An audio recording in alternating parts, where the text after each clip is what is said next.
Баршаңызға қайырлы күн. Бүгін мен өзім үйде жасайтын палаудың рецебімен бөлісетін боламын. Майды жобалап құя береміз. Мол қылам десеңіз көптеу құя бересіз.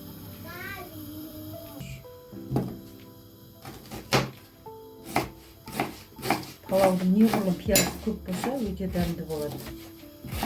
Сондықтан мен мына жерде 3 пияз алдым.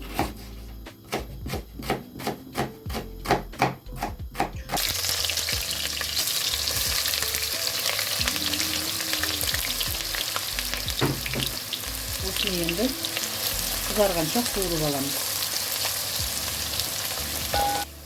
Пиязымыз кішкене қызылдау қуырылды. Енді етімізді саламыз.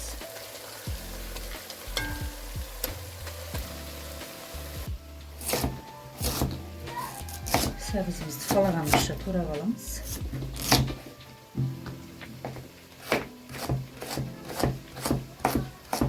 Майда қылмай, ірі қылмай.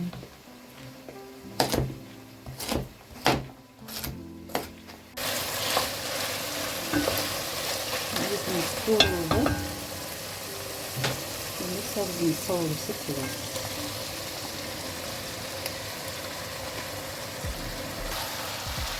Сәбізімізді салдық, енді кішкене қуырылсын. Мына жерде мен етім тұздалған, сондықтан тұзды кішкене аздау салам.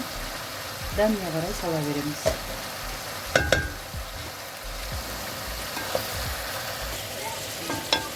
Сәбізімізді қуырылды. Енді осыған су құямыз. Суды көп құймаймыз. Жобамен 1 литрдай су болса жетеді.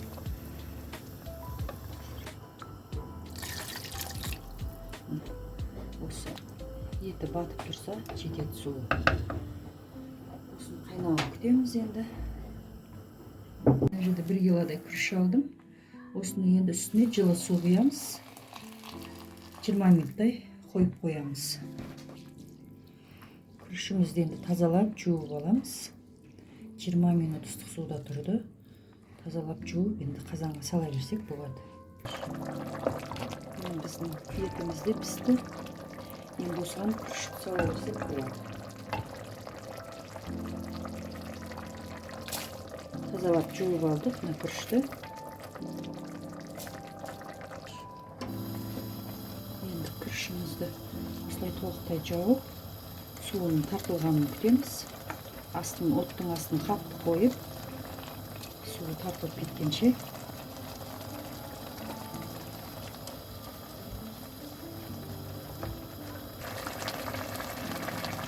Біздің қайнап суы тартылып жатыр, күрішіміз.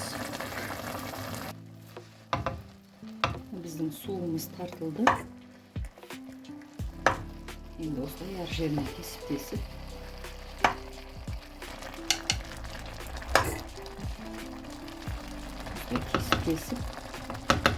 қаласаңыздар сарымсақ саласыздар, қаламасаңыздар салмассыздар.